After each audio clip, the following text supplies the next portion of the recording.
Good afternoon, students. Today we will start with group 16 now. Last time we have completed group 15. Now today with group 15 we'll talk about all the general properties with respect to group 15, with respect to group 16. Now when I say group 16, what exactly is group 16? That's what we call as the oxygen family. Okay. Now when I'm talking about the oxygen family, what exactly it is? Now with respect to the oxygen family, first point what we have is they are collectively called as what people? They are collectively called chalcogens. What's the meaning of this word? Chalcogens. Genes to we know, that's producers. Chalco means ore. So chalcogens means basically ore producers. So those are elements of group 16, which we have it as. On a paper now, take a paper. Again, we will just talk about the atomic numbers in a similar manner how we did group 15, everybody.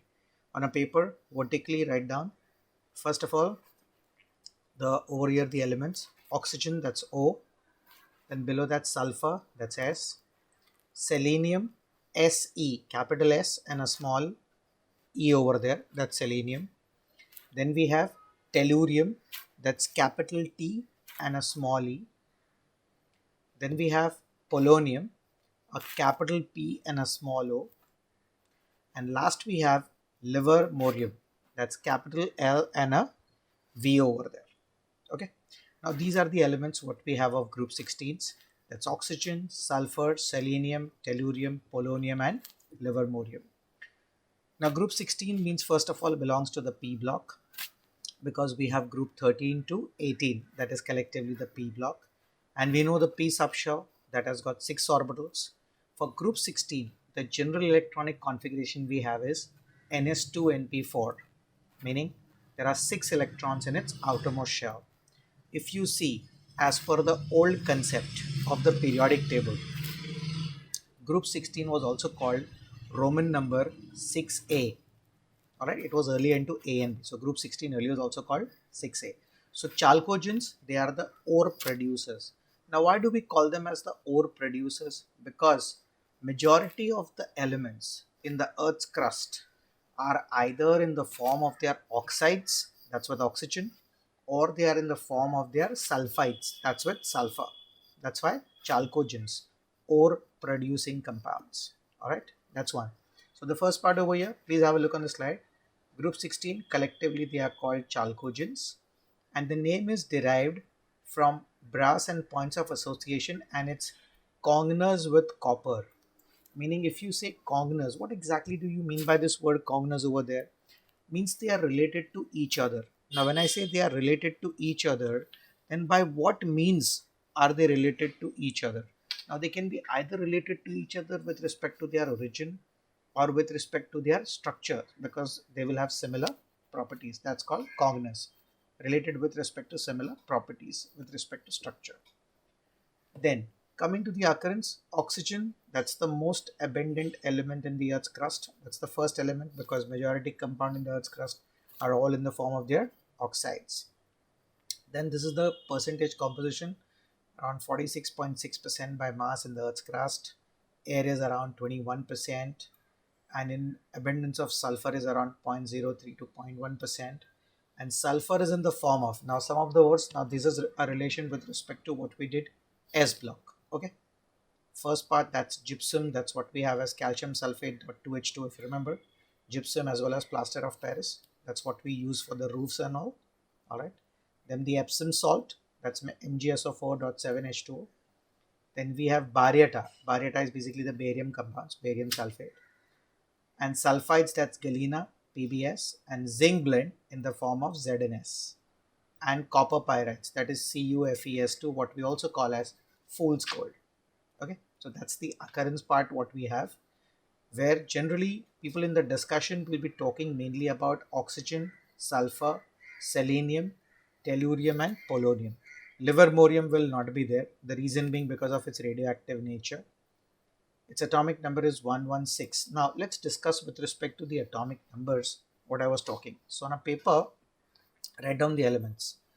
Oxygen, to start with, we all know: hydrogen, helium, lithium, beryllium, boron, carbon, nitrogen, oxygen. So that's 5 plus 3, 8. atomic number of oxygen is 8. So write there first, people, on a paper, write down what I'm saying. Oxygen on the left, atomic number 8. Now to add for the next one, sulfur, you have to add 8. Alright, so the addition will go as 8, 18, 18, 32, and then again 32. I repeat, 8. We will be adding 8 every time. Means in the first category from oxygen to sulfur, we add 8. So 8 plus 8, sulfur is 16. Then comes the next one we have, that's selenium. To this also you will add 18. Okay, so if I have 16 plus I add 18, so that's gonna be 34. Now to this selenium again, what we'll do, we will now add 32. So to 34, if I add 32, is this clear? Then that's gonna be over there nothing but, sorry, again 18, not 32, 18. So it's 8, 18, 18, 32, 32. So for oxygen, it was 8. You added again 8. So it became sulfur. That was 16. To 16, again we added over there nothing but, for the next part we added 18 elements. So 18 we added. So 16 plus 18, that became 34. To this 34, again I will add 18. Alright. So when I add 18, that comes to over there 52. That's going to be over there nothing but tellurium. To this 52, now you will add 32. So 52 plus 32, that's going to be 84. That 84 is for polonium. And for the last element, that's livermorium, again I will add 32. Okay. So to 84, if I add 32, that's going to be 116. So that's going to be for livermorium. Got everybody? So the addition, first the elements once again, please check. O, sulfur, oxygen, sulfur, selenium, tellurium, polonium, livermorium. Oxygen atomic number 8, add 8, so 16. Then again you will be adding 18, selenium 34. Again you will add 18, so that's going to be 52, that's for tellurium. And then again you will add 32 now, so that's going to be for polonium, that's 84. And then again you will add 32 to get livermorium, that's 116. Okay. Now all we have for livermorium is only nothing but the configuration that can be asked from JEE or NEET part. That's all. So it's radon 5F14 6010 7s2 7p4. Now 7s2 7p4, that's the general. So when I look at this entire part, the general electronic configuration of group 16 elements will be ns2 np4. There are 6 electrons in the outermost shell, that's why group 16. So 2 to the ns and 4 to the np. Again, all electrons are in the outermost shell, so it's a normal element. Alright. Now, I have thought of a mnemonic, little catchy one. Listen carefully. Okay. For oxygen, sulfur, selenium, tellurium, polonium, and livermorium. It is old style say, tail polish. Old style say, tail polish, livermore may. I repeat. Old style say, tail polish, livermore may. Now, old O, oxygen, style, sulfur, say, selenium, tail, tellurium, polish, polonium, livermore, that's livermorium. Livermore is a place in California, alright, where we have over there nothing but an institute where we had the laboratories. So that's why the IUPAC has recommended the name over there as livermorium. Okay, I repeat the mnemonic, listen carefully, yaad rakho. Old style say, tail polish, livermore may. Okay, that's one. Now coming to the part, people, livermorium, again no discussion, reason, very short half-life. Is this clear? And because of that, it says it's only a small fraction of a second. People, about half-life we discussed. Shorter the T half, more harmful is the radioactive substance. So it will give out more disintegrations in the form of alpha beta particles. That's one. Okay. Then next part over there we have is what we have to discuss now next about some of the properties. Now have a look at the properties there. Atomic mass, that will increase. Configuration, yes, all ns2 np4, so 2, 3, then 4. So now here the d orbital comes, here also the d comes, and here the f and d both will come. So again, people, as one goes down, electrons are going into the d and the f, so poor shielding, so we will have inert pair effect with respect to polonium. So similar features what we have spoken. Covalent radii, that's what we see, that's increasing. Electron gain enthalpy. What is electron gain enthalpy? Tendency to the amount of energy released when an extra electron is added. So as one goes down, tendency for electron gain enthalpy, what should happen, people over there? The size goes on becoming bigger. So its tendency should be less. So oxygen on the top should have the highest electron gain enthalpy, but it is not so. Look at that. The minus sign is the delta H value what we have. Just see on the slide. Oxygen first electron gain enthalpy value is less as compared to that of sulfur. What is the logic for this? Oxygen is the second most electronegative element, having an EN of 3.5 on the Pauling scale. Second most important point over there, it has got two lone pairs, no vacant d orbital. So the incoming electron is accepted, but with difficulty. In the sense, there will be electron repulsion. That's why the energy released is less. And in fact, if I talk about the second electron gain enthalpy, then for oxygen that value becomes positive. All right. So this is one part over there. What about I? As one goes down the group, people, size goes on becoming bigger.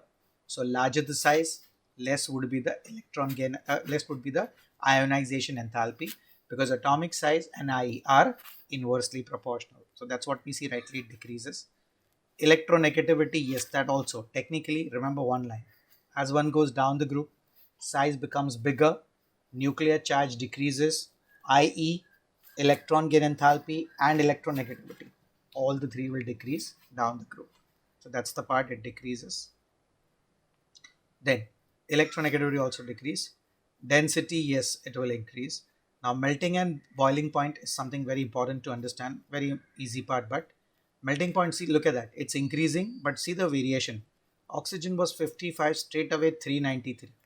It is basically, approximately 8 times it is increasing. And same way here it was 90, here it becomes straight away 718. Here also around 7 times it's increasing. What's the logic of such high melting and boiling point difference between oxygen and sulfur? Answer बहुत simple. Oxygen is diatomic, sulfur is octaatomic. Remember S8 crown shaped structure, puckered ring structure. So but obviously the melting and boiling points will be higher. And then we have their oxidation states, where we know oxygen is always generally -2. All right, -1 is always only in peroxides. And then we have +1 and +2 also. +1 is in O2F2, dioxygen difluoride, and +2 only compound OF2, oxygen difluoride gas. There it is. Over there oxygen is +2. Otherwise majoritarily always -2. Sulfur variation is there, -2 to 6. Same way the others are given. Okay. So main point 2 to note from this table, electron gain enthalpy values, and second the melting and boiling point values. Okay. Then now talking about the general electronic configuration, group 16 elements, everyone. So group 16, the general configuration will go as Ns to Np4. Size, yes, as one goes down, the size is gonna increase from top to bottom. Whereas size of oxygen is very small, because being electronegative, it pulls the electrons. So the size is small.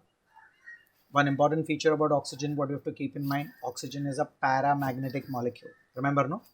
As per the MOT, there is unpaired electrons in its anti-bonding pi asterisk 2px and pi asterisk 2p y orbital. That makes oxygen molecule paramagnetic.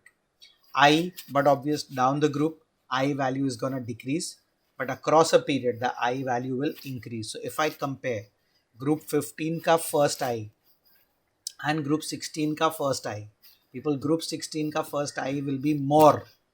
But if I look at the second I, then the second I of group 15 will be more than what we can call in terms of over there with respect to the 16 part.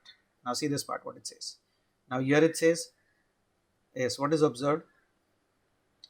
How the elements groups have lower I values as compared to group 15 in the corresponding periods. Because group 15, we all know that it has got extra stability because of half-filled p orbitals.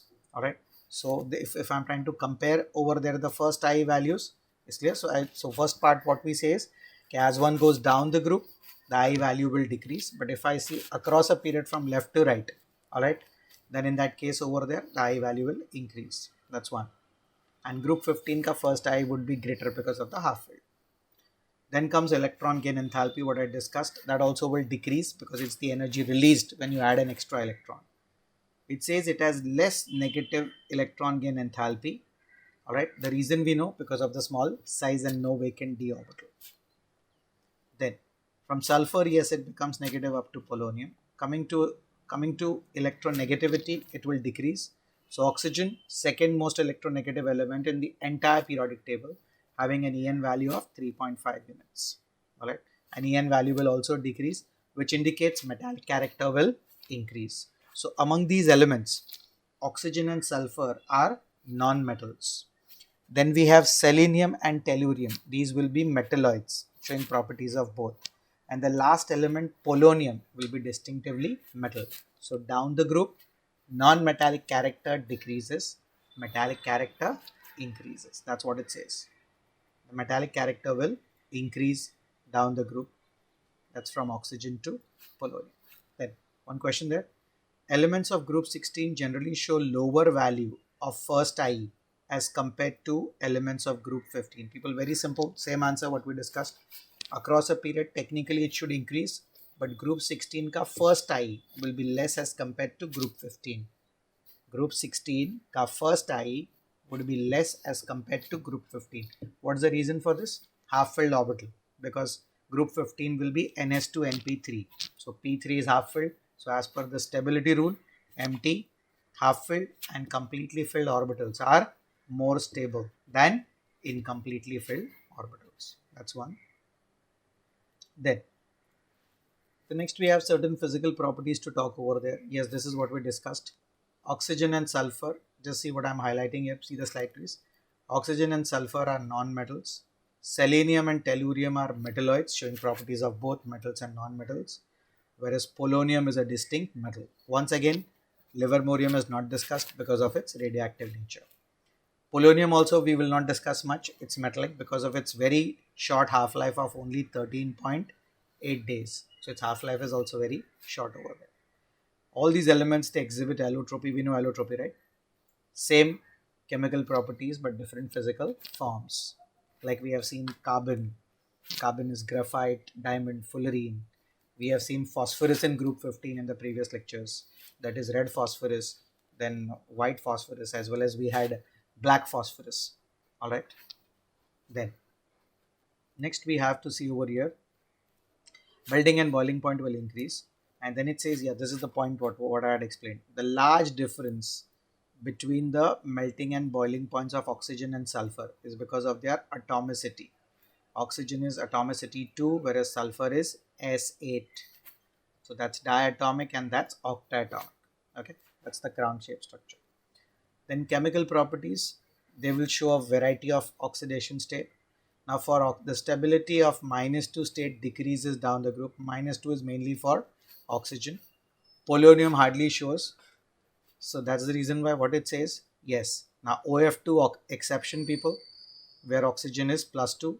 And there was also one more, +1, which was in O2F2. That's dioxygen difluoride. So O2F2, oxygen is +1. And OF2, oxygen difluoride gas, where oxygen is +2. Other elements, yes, they have +2, +4 and +6, because NS2 NP total is over here. If you see, we have totally how many electrons, people? We are having 6 electrons. So NS2 NP4. So the variety of states. 2 can be lost, 4 can be lost, and it can lose all the 6 also. But 4 and 6 are more common, +4 and +6. Then selenium, tellurium, generally they show +4.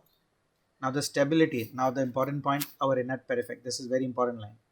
The stability of +6 oxidation state decreases down the group and stability of +4 will increase. That's exactly what we know, the inert pair effect.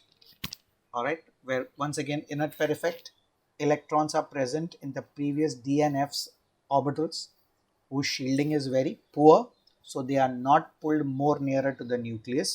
Hence we say, because of the less pull over there, we say the valence NS electrons are pulled more towards the nuclei, making the NS2 electron pair chemically inert. That's what we call as inert pair effect. So we see, we have spoken in all. Group 13, thallium showed stability in +1. Group 14, lead showed stability with respect to +2. And now, with respect to group 16, polonium stability is more with respect to +4 as compared to +6. Alright, that's what. And in higher oxidation state people, the bonds are primarily covalent in nature. Because higher the oxidation state, smaller the size, more the covalent character. Now, important people, this page, the anomalous behavior. So, group 15, we had important anomalous behavior of nitrogen. Now, oxygen. What is the part? One is because of its small size, it has high En value. So, oxygen size is smaller, En is greater.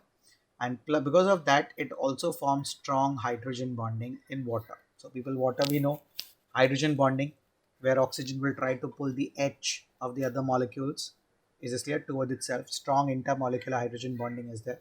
That is there. So which is not found in H2S also. That's one point. Then the absence of d orbitals limits the covalency to 4. Maximum covalency is 4. How 4? NS2, NP4. So 1 of the NS orbital and 3 of the NP orbital. That will make it over there nothing but the covalency of 4 over there. That is one point to discuss over there. That's one. Alright. Then the next people we have over here is nothing but reactivity with hydrogen. Now with hydrogen people, it forms its variety of hydrides. That is the type H2E. Now when I say H2E people, these are some of the hydrides we have, like H2O, so water, H2S, then H2SE, hydrogen selenide, H2T, hydrogen telluride, that way. So it forms a series of compounds. And this is the line to catch. Their acidic character increases from water to hydrogen telluride. So acidic character will increase from H2O to H2T. And that can be explained in terms of the decrease in bond enthalpy for the dissociation of the He bond down the group. People, we all know bond dissociation enthalpy, to break a bond to form free gaseous atoms. So as one goes down the group, size becomes bigger, so the bond enthalpy value will become lesser. In other words, if the size is big, force of attraction is less, so the bonds can be broken easily. So due to less bond dissociation enthalpy, we say acidic character will increase from H2O to H2T. So simple, if any time an acidic character is asked, what would be the increasing character? Water less than H2S, less than H2SE, less than H2T. That way. Okay, that's one. Then thermal stability. The thermal stability of hydrides decreases from water to H2PO. Matlab from water to hydrogen polonide, we will be able to see that their thermal stability character will decrease. So water is at room temperature would be more stable as compared to H2PO. Alright, so this is the order. So these are the questions what can be caught from here. Just pen somewhere these orders what I said. Acidic character, that will increase from water to H2T. So put a order. Acidic character of group 16, where H2O less than H2S, less than H2SE, less than H2T. That is the part over there. That is one. Then the second point with respect to thermal stability. So if I'm talking with respect to the thermal stability part, the thermal stability can be explained in what order it says. It decreases down the group from H2O to H2PO. So which means water would be the most stable. So water, so just write thermal stability of hydrides. H2O greater than H2S, greater than H2SE, greater than H2, what I can call hydrogen. First is we have is nothing but hydrogen selenide, then hydrogen telluride. So H2Te greater than H2PO. Okay, that's the order. Then comes people next, reactivity with oxygen. It says all elements form the oxides E2O3 and EO2 and EO3 types. That's the part what we have. Okay, so here we have basically sulfur dioxide, sulfur trioxide, that type of oxide it forms. Ozone and sulfur dioxide are gases, whereas selenium dioxide, that's a solid. And it says reducing property decreases. That's the line. Again, you can make a point here. Reducing property of dioxide decreases from SO2 to TiO2. So sulfur dioxide is clear over there would be the strong reducing agent. Then we know the concept of reducing. Lower the oxidation state, then the reducing character is more. So SO2 would be more as compared to what we call as for selenium. SeO2 greater than tellurium. TeO2, that's the order part. Okay. SO2 is reducing, whereas TO2 is an oxidizing agent. And apart from O2 state, that's the oxides, it also forms its trioxides over there. That is the one we have SO3, SeO3, and all these oxides are acidic. All right. So in lower oxidation state, they are the ones which are the basic oxides, and in the higher oxidation states, they are the acidic oxides. That's one. Now, reactivity towards halogens, people. Now, in halogens, people, they will form a variety of compounds, like depending on the orbitals available. So EX6, just have a look at all of them. EX6 is like, suppose a sulfur, SF6. EX4, sulfur forms SF4, if anybody remembers, seesaw shaped geometry. Okay. And EX2, all right, that is with sulfur with chlorine. All right. So SCl2, that type of compounds. And the stability will be maximum with respect to fluorides, chlorides, and iodides. All right. Where it says among hexahalides with respect to 6, hexahalides are the only stable halides we have because of fluorine being the most electronegative. And they have all octahedral shape. People, this we have done in chemical bonding. If I take SF6 with coordination number 6, we all know it's either sp3d2 or d2sp3. So that's octahedral. And it says SF6 is exceptionally stable. The reason is because of the steric. Steric is steric hindrance. That is the repulsion, what takes place. Because of that, the stability is more, the repulsion among the lone pairs, which makes SF6 exceptionally stable. Then the melting point and its bond dissociation enthalpies are given over there. All this is okay. Now this point is important. Now have a look at that. SF4 is a gas. Remember SF4, no? Nature of chemical bond. Distorted trigonal bipyramidal. That is a seesaw shaped geometry. That was one. Same way SCF4 as well as TF4. So important to know is SF4 here. All are sp3d but distorted. Okay, that's trigonal bipyramidal but distorted. So seesaw for SF4 and all of these. Where the lone pair is where present, the lone pair is at the equatorial position. So that's the reason why one of the lone pairs on the equator, the 4 bonds will be in the form of a seesaw. That's SF4. Then it says except selenium forms, all elements except selenium form dichlorides and dibromides. So selenium doesn't form. Now these halides, now when it forms dichlorides or what we call as dibromides, the hybridized state is sp3 because ns2np4. So s orbital is like a lone pair and the p orbitals are present, which will take part. That's what it says. The well-known monohalides are dimeric, like S2, F2, S2, Cl2. All these are the dimeric compounds we have, and they all undergo disproportionation. We know disproportionation, simultaneous oxidation and reduction of the same species. Okay, so if you see selenium here, Se2Cl2, Se is in +1 state. So SeCl4, it changes from +1, it becomes to +4. And in Se, it changes to 0. So it gets oxidized as well as reduced simultaneously. That's one. Then look at this part over there. What is trying to talk over there? Now, first part, what we see in this category over here is H2S is less acidic as compared to H2T. Why, people? Same way we discussed, na? Less acidic because down as one goes down the group, the size becomes bigger. So the bond dissociation enthalpy would be less. So if the bond dissociation enthalpy is less, the acidic character is more. That's what it says. Now, people, important, let's discuss some questions. I want you to write the answers for this part, people. What exactly it's trying to talk. Okay.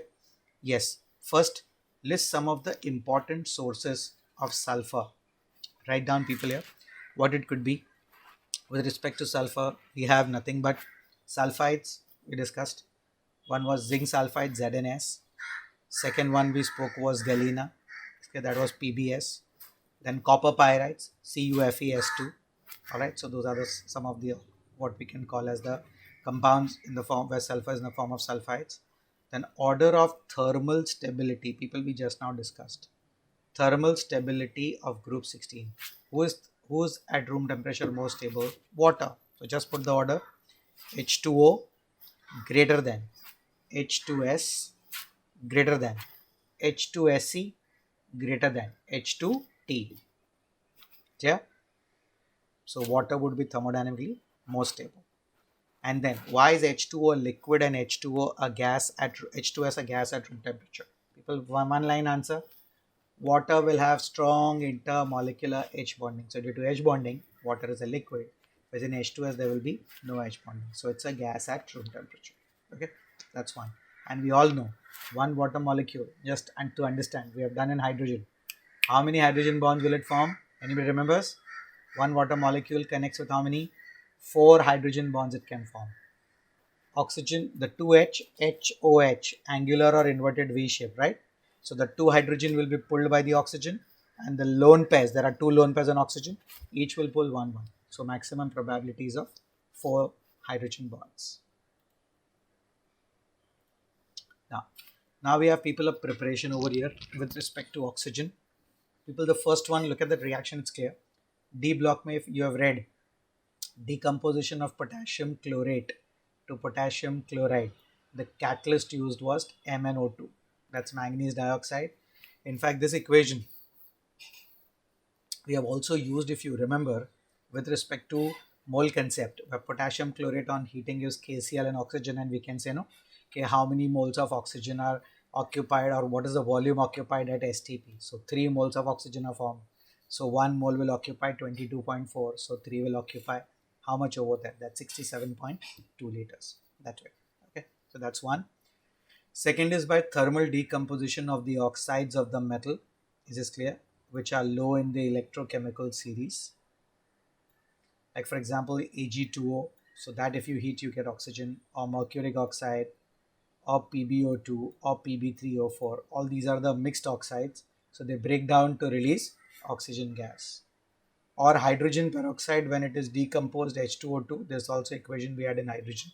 It gives water plus oxygen. In fact, kisi ko yaad ho to, remember when we spoke about how much is the grams per liter for 10 volumes H2O2? Yeah, this was the equation only we wrote. 10 volumes of H2O2. Is this clear? So this was a similar equation. Yeah, kisi ko same equation. Okay, we equated and we saw. All right. Okay, if 10 volumes are present, then with respect to this, how much it is? So is that equation where we say H2O2 gives water plus oxygen. And large scale, people, it's by the process of electrolysis, where at electrolysis we have anodic oxidation and we have cathodic reduction. So there is release of hydrogen at the cathode and oxygen at the anode. And industrially it's obtained by first removing carbon dioxide and water vapor, and the gases are liquefied and it undergoes fractional distillation to give dinitrogen and dioxygen. Clear? So remember, in electrolysis, it's hydrogen at the cathode and oxygen at the anode. That's one. Then next we have, people, the properties with respect to oxygen. Something very interesting here. Please concentrate. This topic is quite light that way because it is a repetition of all the periodic functions, and oxygen is quite, group 16 comparatively you will find 15 to be a little bit more, descriptive. 16 goes little on a light note. Now see here. Solubility is around, what is there? Now solubility is only 3.08 centimeter cube per 100 centimeter cube of water over there. So basically we can say around 3%. Okay, that is what is it. So that gives aquatic life. Then it's liquefies at 90 and freezes at 55 Kelvin. Important point, oxygen has 3 isotopes, people. 16, 17 and 18. An important isotope here is O18. You can लिख के रखो. O18 is a radioactive isotope of oxygen which is used as a tracer in organic reactions.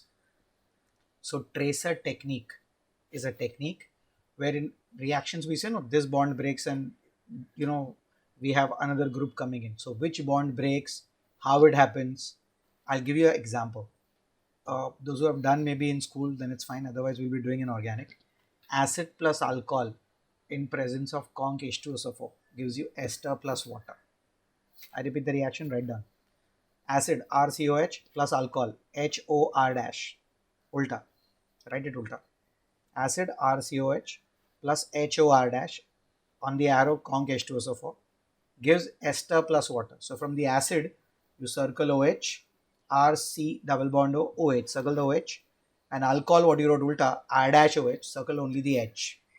So OH of the acid and H of the alcohol are removed as water in presence of conc H2SO4 to give you ester plus water. Now in this reaction, people ask, why am I so specific? OH of the acid and H of the alcohol. That's what the mechanism is. It could have been H of the acid and OH of the alcohol also. That is also possible.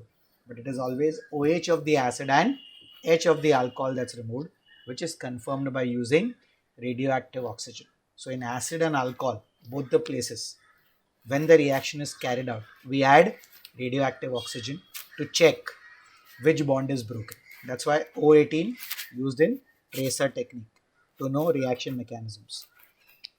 Then molecular oxygen, people, we all know it's paramagnetic. That's I gave you the reason. As per Lewis, it has a complete octet. But with respect to MOT, it has two unpaired electrons in its anti-bonding pi asterisk 2px and anti-bonding pi asterisk 2p y orbitals. Then it combines with metals, and it doesn't combine with some of them, except, look at these, gold and platinum and some noble gases. When it combines and the reactions are highly exothermic because it forms its oxide. So it's our enthalpy of combustion. Alright. So that's why the reactions always delta H will be negative. How to initiate? You have to supply some energy. That's what we call as activation energy, because OO double bond, people, is the bond length is the bond energy is very strong, right? Because maximum is for triple bond. Then comes oxygen. That's a diatomic molecule. So the bond enthalpy is higher. That's the reason why we say to start the reaction to supply energy. Then people, some oxides, what it forms. With calcium, it forms calcium oxide. That's a basic oxide, because metals combine with oxygen, they form basic oxide. So metals have large size. Once again, there will be a trick involved. In the end, I'll tell you. Just see the names now. Aluminium with oxygen, that forms alumina, Al2O3. Phosphorus with oxygen, P4O10, that's tetraphosphorus dicoxide. I have just kept this structure for understanding. I was trying to talk about this structure. Have a look at it. How many POP bonds? So you have 1, 2, 3, 4, 5 and 6. So 6 POP bond. And how many P double bond O? 4. 1, 2, 3, 4. Any PP bonds? No PP bonds.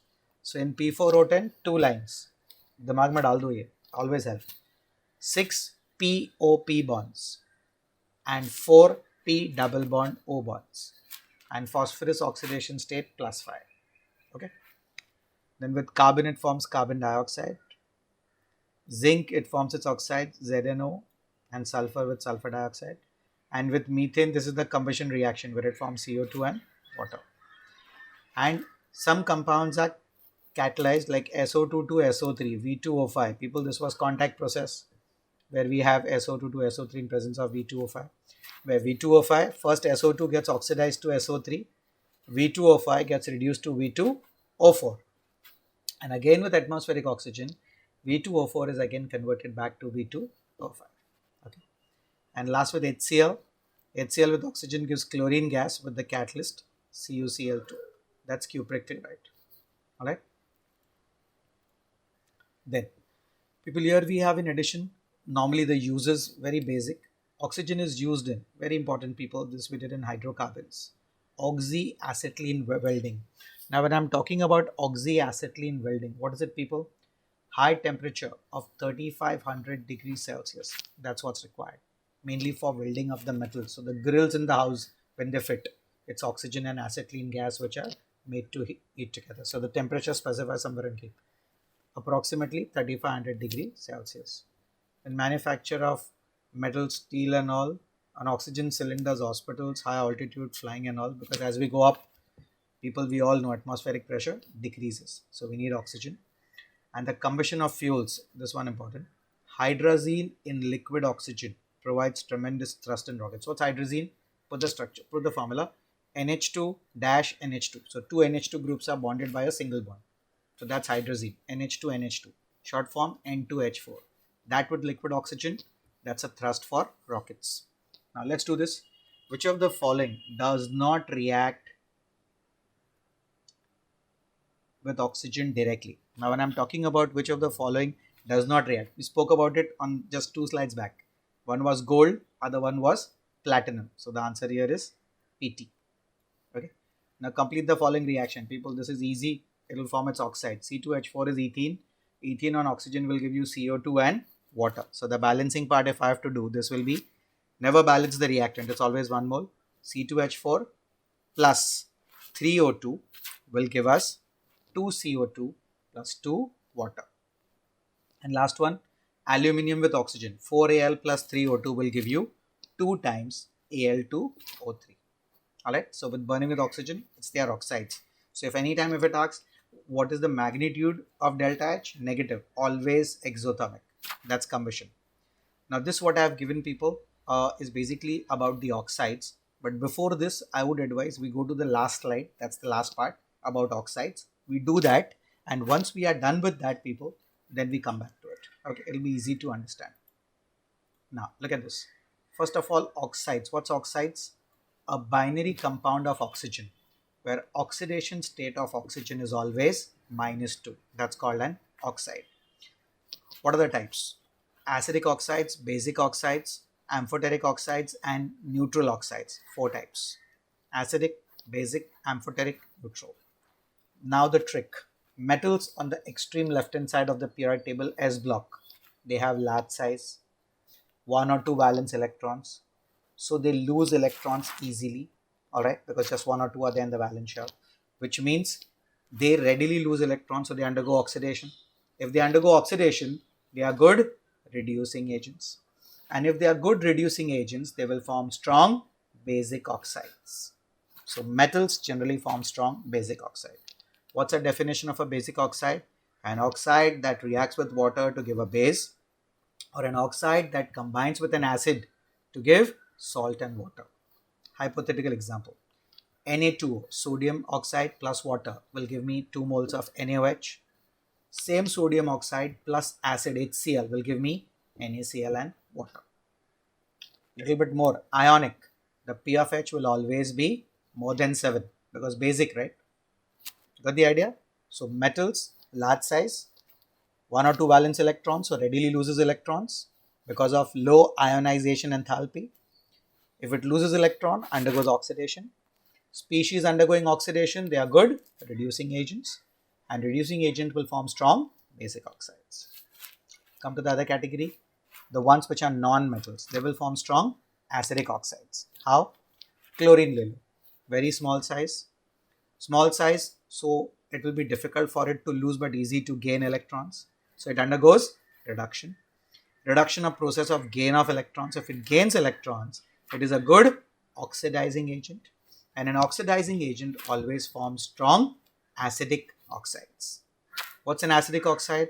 Oxide which combines with water to form its acid. Example lete hain. If I am taking over here Cl2O7, chlorine heptoxide. Cl2O7, please write down.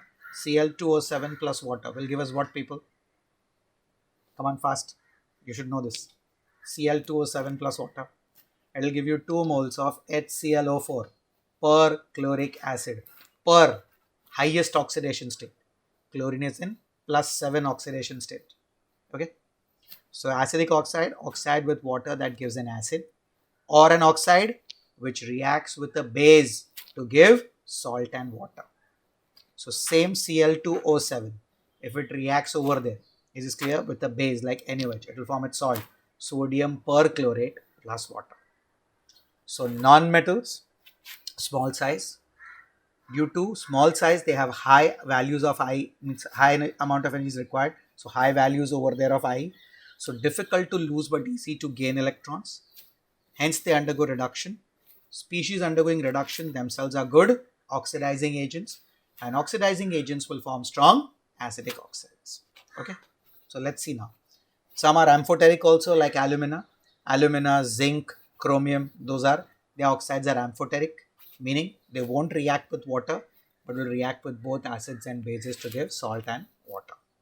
And some are neutral oxides. Neutral oxide which will neither react with an acid nor a base to give salt and water. So the one which doesn't react that's neutral. So let's see this now. So across a period, the nature, basic to amphoteric to acidic. Metals on the left, so basic, aluminium, amphoteric, and then ahead the non-metals, acidic. So across a period, order, basic to amphoteric to acidic. Now oxides, MgO, Al2O3, that's the metals over there. And then we have our mixed oxides, that's basically a mixture of two. Alright, like for example Fe3O4, Fe2O3 as well as FeO. So that's a mixed oxide.